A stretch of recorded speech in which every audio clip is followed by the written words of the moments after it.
Merci Camille. Alors nous allons maintenant voir quels sont les risques actuels des pesticides sur notre environnement.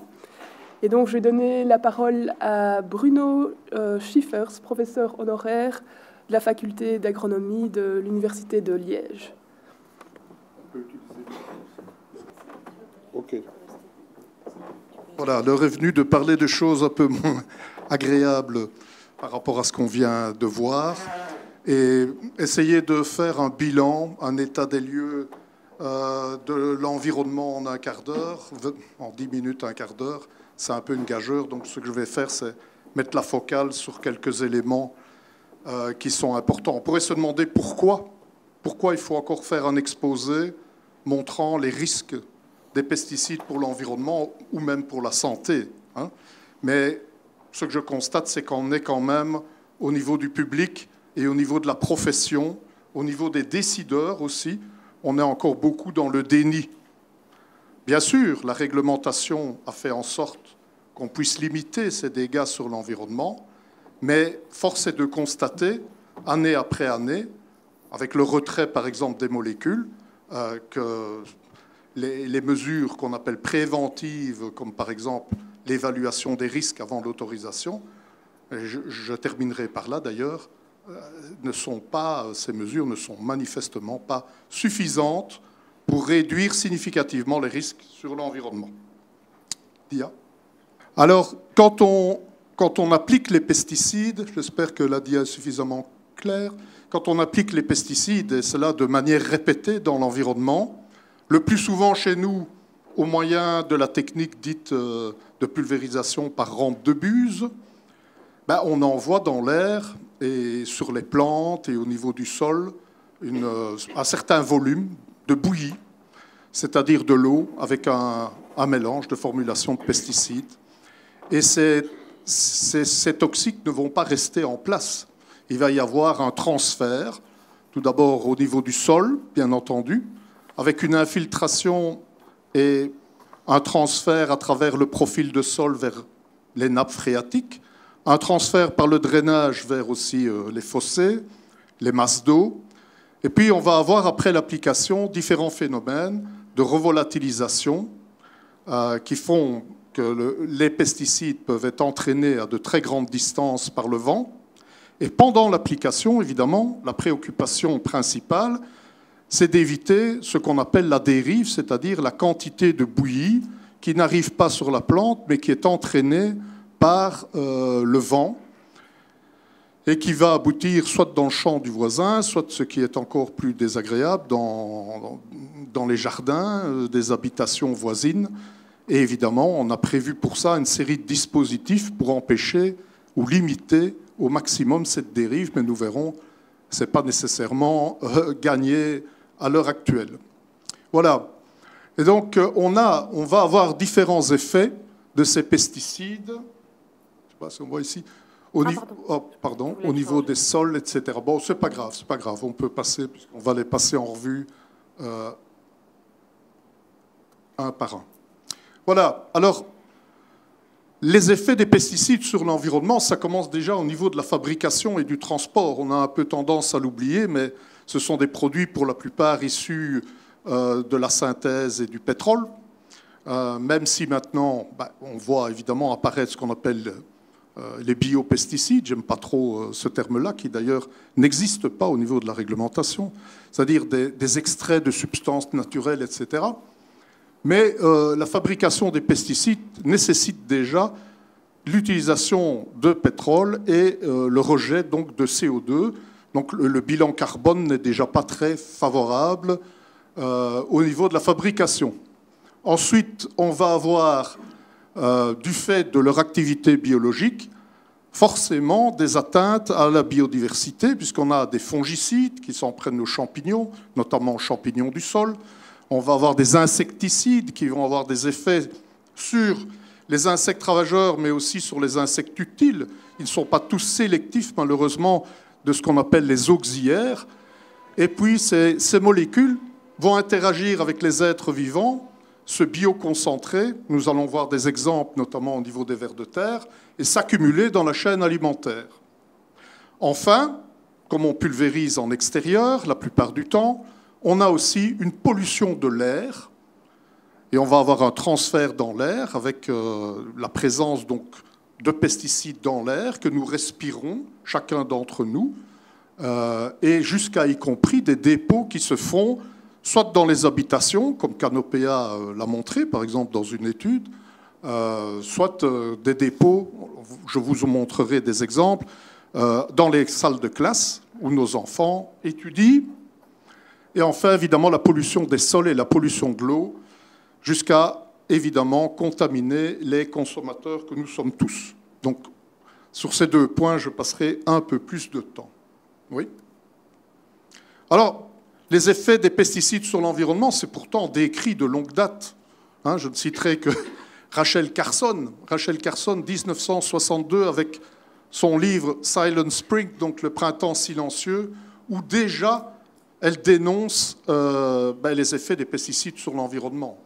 Moi, je me rappelle de cours de phytopharmacie où tout le monde se moquait, notamment l'ancien directeur de ce qu'on appelait la station de phytopharmacie à Jean Blou, qui nous donnait cours et qui vomissait littéralement Rachel Carson. Aujourd'hui, au centre de recherche agronomique, si je ne m'abuse, le bâtiment de phytopharmacie s'appelle le bâtiment Rachel Carson, ce qui est quand même un retournement de situation qui est assez amusant. Oui.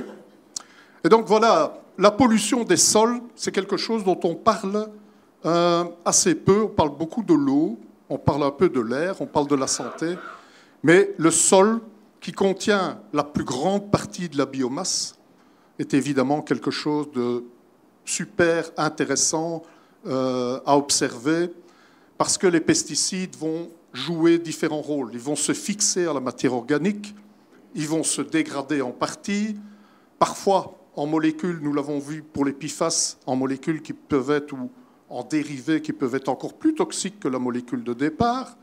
On a vu le cas du fameux TFA qui va polluer l'eau. Et puis, en fonction des substances et des propriétés du sol, cette dégradation va être extrêmement variable. Il va y avoir la rétention, la persistance, il va y avoir interférence sur les bactéries et les champignons, c'est-à-dire qu'on va évidemment affecter le processus d'humification. Et ça, c'est très grave, parce que quand il n'y a plus d'humus dans un sol, la fertilité du sol est fortement affectée, de même que la dégradation de la structure du sol, qui va se compacter, par exemple, et qui va être plus sensible à l'érosion. Donc, bien sûr, les techniques culturales sont importantes pour expliquer l'érosion, mais les pesticides jouent sans doute un rôle non négligeable aussi dans l'érosion. Une perte de fertilité à long terme des sols, une bioconcentration, et osons le mot, on peut le dire que, et je montrerai des exemples, on peut dire que vraiment, souvent les pesticides empoisonnent littéralement nos sols. Alors, je l'ai dit, la biomasse qui est dans le sol, évidemment, est extrêmement importante. Mais surtout, je voudrais vous montrer cette figure pour vous montrer la complexité, le nombre incroyable des espèces animales, végétales, microbiennes, qui sont présentes dans le sol. Comment voulez-vous, dans un laboratoire, essayer de reproduire cette complexité et de pouvoir évaluer de manière objective l'effet que peut avoir une molécule de synthèse sur l'ensemble de ces organismes? Vous voyez tout de suite la difficulté, et nous y reviendrons parce que c'est un des éléments, évidemment, les plus importants. Donc on joue quelque part à l'apprenti sorcier, on utilise les molécules et puis on observe ce qui se passe.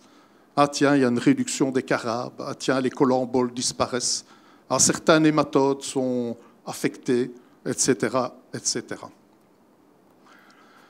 Par exemple, dans les sols, il y a une série d'études qui ont été faites, notamment par l'INRA en France, qui montrent qu'on a la présence de pesticides dans les vers de terre en quantité importante et qu'on a un phénomène réellement de bioconcentration avec des pesticides qui sont trouvés. 83% des échantillons de sol contenaient plus de 5 pesticides au moment du prélèvement et jusqu'à 10 pesticides pour 38% d'entre eux.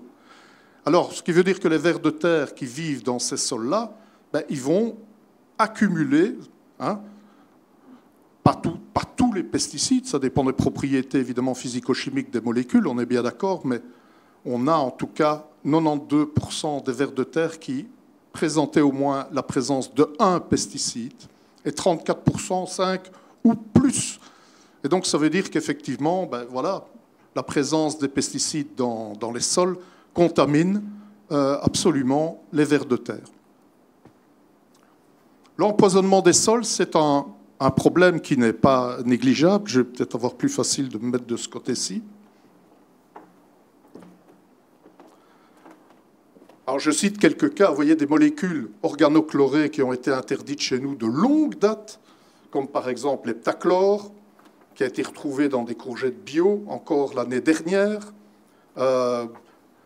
Delphine, une agricultrice bio en Bretagne qui a vu que ces terres étaient polluées à la dieldrine et qui a dû cesser ses activités. L'aldrine, dans le Bordelais, etc.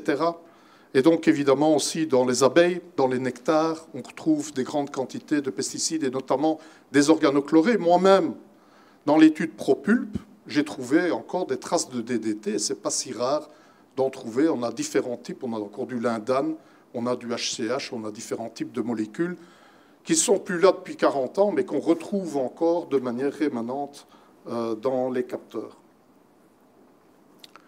Au niveau des eaux, ben, nous en avons parlé effectivement au dernier colloque, l'importance des pesticides PFAS pour la pollution des eaux. Quand on applique les pesticides, ben, on a déjà la dérive. Alors, cette dérive est responsable évidemment d'une contamination des eaux, mais il y a quelques années, il faut dire que les principales voies de contamination des eaux étaient plutôt une pollution, c'est-à-dire des mauvaises pratiques des agriculteurs, notamment au moment du remplissage des cuves de pulvérisation, et donc une contamination directe lors des travaux agricoles. Et là, on a pris des mesures, et on a fait aussi beaucoup de formations. Il y a la phytolicence, il y a différents systèmes, et les agriculteurs ont fait le job. Donc on peut dire que dans la plupart des cas, sauf accident, la pollution des eaux de surface maintenant n'est plus que accidentelle. On n'a plus une pratique, je vais dire, commune, une mauvaise pratique commune. Par contre, malheureusement, ça ne suffit pas. Hein. Ce qu'on constate, c'est que même si les agriculteurs respectent les bonnes pratiques, même s'ils mettent des buses anti-dérive, même si on a imposé, elles seraient bien respectées, les bancs tampons de moins 6 mètres par rapport aux eaux de surface, etc. Ce qu'on constate, c'est quand même une contamination à la fois des eaux de surface et des eaux souterraines. Et voilà, Camille a présenté tout à l'heure l'intensité d'utilisation des pesticides dans certaines régions agricoles. Et on voit ici la pollution des eaux souterraines au niveau wallon. Et c'est ce qu'on constate, évidemment, c'est qu'il y a une corrélation entre l'utilisation des produits et la pollution des eaux. On ne s'en étonnera pas, mais encore faut-il le rappeler, avec une préoccupation, parce qu'on a une accumulation de plus en plus dans les eaux souterraines, notamment, de différentes molécules qui sont très persistantes, et notamment les dérivés des pesticides PFAS qui vont poser un problème à très long terme.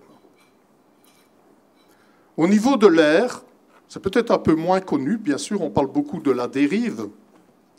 Donc, ce sont les gouttelettes qui sont pulvérisées dans l'air et qui vont être transférées ailleurs. Mais on oublie de dire qu'on a aussi une volatilité des substances. On a aussi l'érosion éolienne qui entraîne des particules de sol contaminées vers des lieux qui sont habités. Alors, on a un décret au niveau wallon qui fait qu'on doit protéger uniquement les écoles, les crèches, les hôpitaux, les maisons de retraite. Donc là, on admet qu'il peut y avoir un risque d'exposition de ces publics vulnérables. Mais on oublie pour les riverains qu'eux aussi sont exposés. Et donc, ces pesticides dans l'air, on les mesure. L'ICEP a fait une série de mesures. Moi, personnellement, donc avec mes collègues du Centre de recherche agronomique wallon et l'ICEP, on avait un projet qui s'appelait ProPulp, et on a pu mesurer l'évolution des pesticides sur, par exemple, les jeux d'enfants ou à l'intérieur des classes. Et vous voyez ici, entre le mois d'avril et le mois de juin, la progression en nombre de substances qu'on a. Et on voit qu'en passant donc, ce qu'on peut appeler un Swiffer, pour être grossier, mais en essayant d'analyser les dépôts, on voit que ces dépôts vont fortement augmenter. Et au même moment, les capteurs que j'avais placés, par exemple, à plus d'1 kilomètre au centre d'un village, montraient qu'on avait aussi 42 pesticides sur ce capteur sur la même période. Donc ça veut dire que ce n'est pas seulement les agriculteurs qui sont exposés, mais c'est finalement tout le monde qui est exposé, malheureusement, à ces produits. Hein? Voilà. Allez voir les résultats qui sont publics de l'étude Expo-Pested. Et donc le problème, c'est quand on évalue les risques liés aux pesticides, on le fait compartiment par compartiment, et on regarde l'exposition, par exemple, par l'alimentation, l'exposition par l'air, l'exposition par le contact. On ne fait jamais la somme. On ne fait pas la somme de toutes les expositions possibles, et on ne fait pas la somme de tous les pesticides qui auraient les mêmes propriétés toxicologiques non plus. Enfin, l'atteinte à la biodiversité, il est évident qu'il y a suffisamment d'études qui montrent l'effet des pesticides, malheureusement, sur les écosystèmes et sur les différents types